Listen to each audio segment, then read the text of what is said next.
Hi everyone, this is Kimberly from ACRC Surrogacy's Gametes donation team.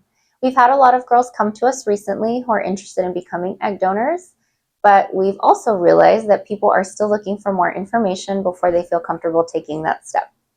So we wanted to create this series of videos specifically for our donors to answer common questions and help you better understand the process. In today's episode, we're going to start with the basics and talk about what egg donation actually is.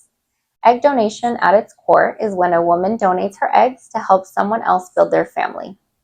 This could be a couple of things, couples who are struggling with fertility, individuals, or same-sex couples. The eggs are then used through IVF to create embryos, and those embryos are then carried by the intended parent or a gestational surrogate. One important thing to understand is that as a donor, you're not carrying the pregnancy, you're helping provide the starting point. In terms of the process, it's actually more straightforward than most people would expect. It usually starts with an application and basic screening where you'll share your medical history and background. Sometimes there's also genetic screening involved. Once you're approved, the next step is matching. Intended parents choose a donor based on things such as background, physical traits, and sometimes personality or interest.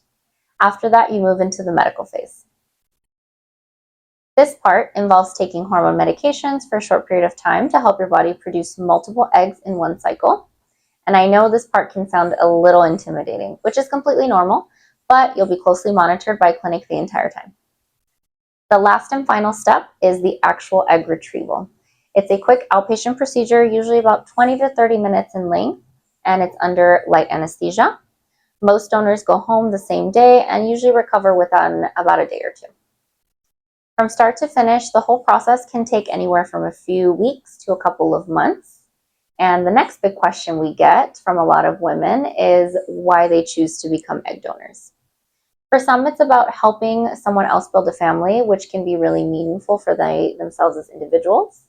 For others, compensation is also a large factor. And for many people, it tends to be a combination of both. Another common question is whether egg donation is safe, which is fully understandable. It's a well-established medical procedure, and donors are carefully screened and monitored throughout the process. Of course, like with any medical procedure, there are things to consider, but everything is done under professional care. We'll definitely be sharing more videos in this series, so feel free to follow us if you want to learn more. And if you are interested in becoming an egg donor, you can apply through the link in our description below. We'd love to connect with you. Thank you again so much for watching and joining us today. We hope to see you guys next time. Bye!